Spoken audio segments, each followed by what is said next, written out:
Assalamualaikum warahmatullahi wabarakatuh. Saya Kiena Salsabila Susanti dengan NIM 21051214063. Di video ini, saya akan menjelaskan tentang penjadwalan proses FIFO atau FCFS.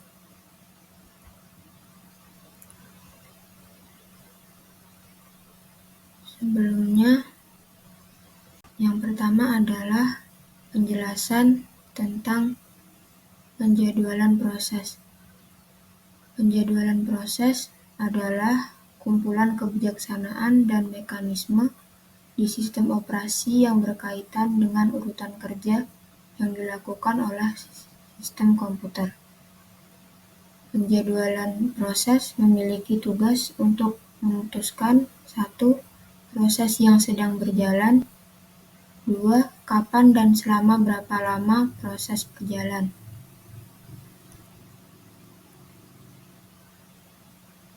Kriteria optimasi kinerja penjadwalan.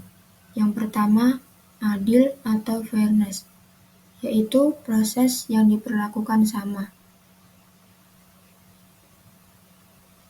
Yang kedua, efisiensi, yaitu dihitung dengan perbandingan rasio waktu sibuk pemroses.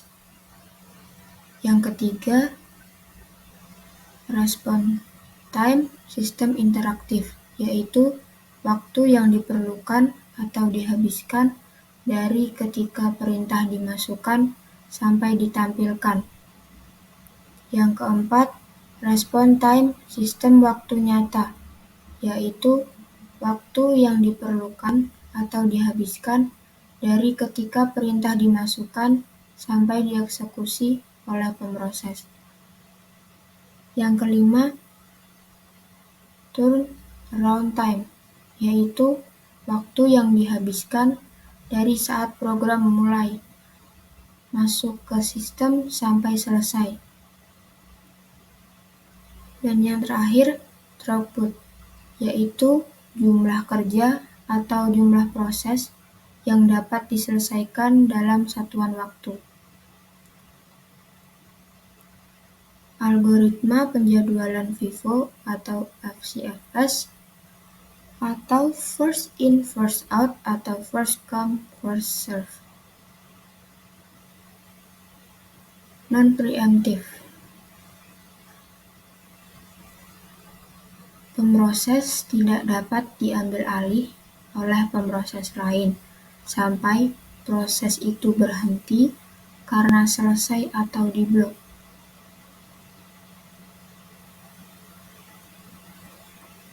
Tidak berprioritas atau prioritas sama.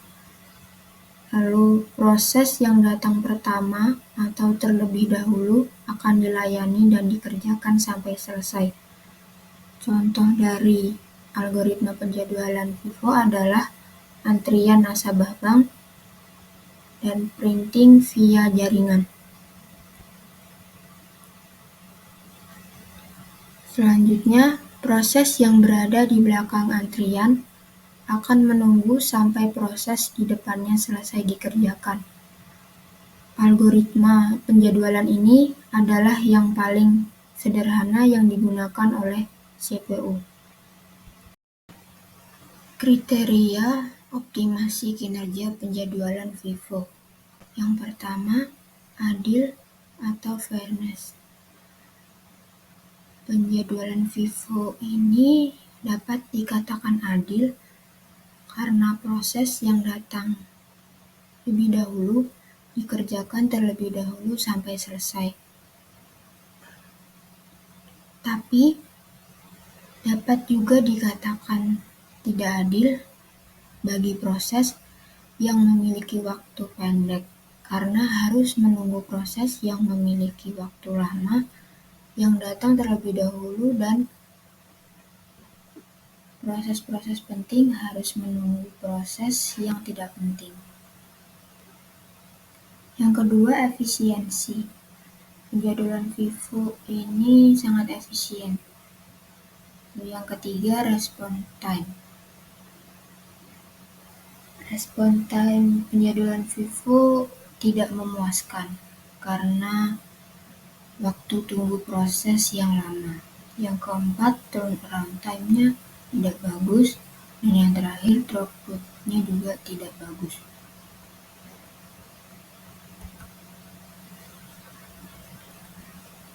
Penjadwalan FIFO atau FCFS ini baik untuk sistem batch yang jarang berinteraksi dengan user atau pemakai. Sangat tidak berguna untuk sistem interaktif karena memberi waktu tanggap atau response time yang lama. Tidak dapat digunakan untuk sistem waktu nyata atau real time. Lalu convoy effect, yaitu proses-proses menunggu lama untuk satu proses besar yang sedang dieksekusi. Batch system sendiri adalah di mana job-job yang mirip dikumpulkan dan dijalankan secara kelompok sampai selesai, lalu kelompok lain otomatis akan dijalankan.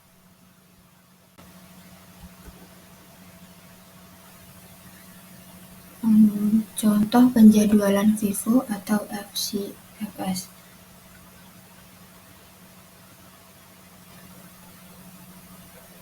Di dalam tabel tersebut ada proses P1, P2, dan P3 dengan burst time masing-masing 24 ms, 3, dan 3 dengan arrive time yang sama yaitu 0. Lalu jika digambarkan dalam chart, maka akan seperti ini. P1 memiliki waktu tunggu 0, waiting time 0, P2 memiliki waiting time 24, dan P3 memiliki waiting time 27. Untuk mendapatkan rata-rata waktu tunggu, maka waiting time dari ketiga proses dijumlahkan, lalu dibagi 3 dan menghasilkan rata-rata waktu tunggu ketiga proses tersebut adalah 17 milisecond. Selanjutnya, bagaimana jika proses yang datang adalah yang pertama P2 terlebih dahulu, P3, lalu P1. Maka chartnya akan digambarkan sebagai berikut. Di P1 akan memiliki waktu tunggu atau waiting time 6 milisecond, P2 0 milisecond, dan yang terakhir P3 memiliki waktu 3 milisecond. Dan jika dihitung average waiting time-nya, dijumlahkan semua lalu kita bagi 3, maka menghasilkan 3 milisecond, lebih cepat daripada jika proses yang datang di awal adalah P1, P2, lalu P3. Contoh berikutnya terlihat dilihat dari tabel berikut. Ini ada 5 proses P1, P2, P3, P4, dan P5. P1 memiliki burst time 5, P2 memiliki burst time 2, P3 memiliki burst time 4, P4 memiliki burst time 6, P5 memiliki burst time 3, dengan arrive time seluruhnya 0. Ganjarnya digambarkan sebagai berikut. P1 memiliki waiting time 0, P2 memiliki waiting time 5, P3 memiliki waiting time 7, P4 memiliki waiting time 11, dan yang terakhir P5 memiliki waiting time 17. Jika dituliskan lebih jelasnya seperti ini. Untuk mengetahui rata-rata waktu tunggunya, 0 ditambah 5, ditambah 7, ditambah 11, ditambah 17, lalu dibagi dengan 5, akan menghasilkan rata-rata waktu tunggunya 8 milisecond. Lalu untuk mencari turnaround time-nya, menggunakan rumus waktu tunggu ditambah lama eksekusi. P1 memiliki waktu tunggu 0 ditambah 5, yaitu lama eksekusinya sama dengan 5.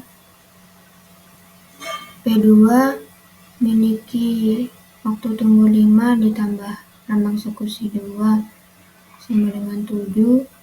P3 memiliki waktu tunggu 7 ditambah lama eksekusi 4 sama dengan 11. P4 memiliki waktu tunggu 11 ditambah lama eksekusi 6 sama dengan 17. Dan yang terakhir P5 memiliki waktu tunggu 17 ditambah lama eksekusinya 3 sama dengan 20, lalu dijumlah semua dibagi 5, maka akan ketemu rata-rata turnaround time-nya, yaitu 12 milisecond.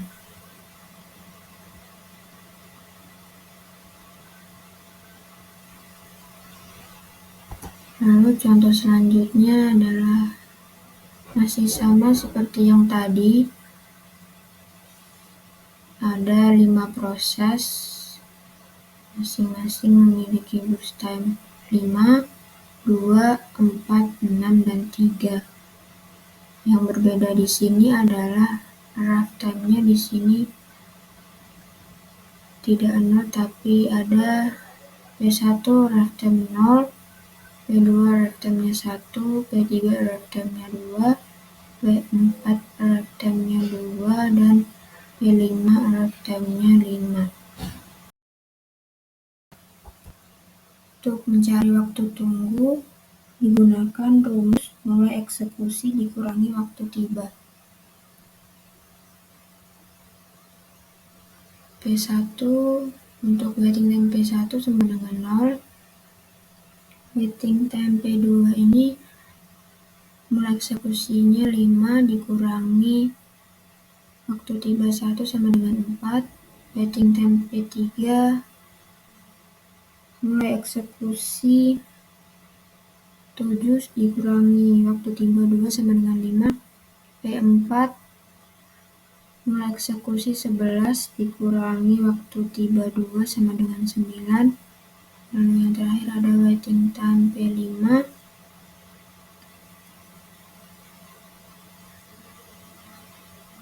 mulai eksekusinya sama dengan 17 dikurangi waktu tiba 5 sama dengan 12. Jadi rata-rata waktu tunggunya jika dihitung sama dengan 6 milisecond. Lalu untuk mencari turnaround time-nya menggunakan rumus waktu tunggu ditambah lama eksekusi. Di P1 memiliki waktu tunggu 0 ditambah 5 untuk lama eksekusi sama dengan 5. P2 waktu tunggu 4 ditambah lama eksekusi 2 sama dengan 6. P3 memiliki waktu tunggu 5 ditambah lama eksekusi 4 sama dengan 9. P4 memiliki waktu tunggu 9 ditambah lama eksekusi 6 sama dengan 15. Dan yang terakhir P5 memiliki waktu tunggu 12 ditambah lama eksekusi 3 sama dengan 15. Jadi rata-rata TAT-nya atau turnaround time-nya bisa dihitung akan menghasilkan 10 milisecond. Contoh implementasi dalam kehidupan atau teknologi yang menggunakan algoritma penjadwalan FIFO atau FCFS ini. Yang pertama adalah antrian di SPBU atau pom bensin, karena tentu saja yang datang terlebih dahulu akan dilayani terlebih dahulu sampai prosesnya selesai. Antrian tidak dapat disela sampai proses selesai. Yang kedua adalah antrian di tempat perbelanjaan. Yang ketiga, antrian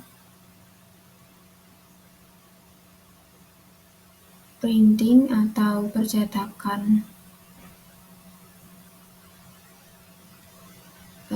Seperti di warnet atau warung internet biasanya melalui jaringan. Lalu yang terakhir ada antrian nasabah bank dan masih banyak lagi. Sekian dari saya. Apabila ada salah kata, saya mohon maaf. Terima kasih. Wassalamualaikum warahmatullahi wabarakatuh.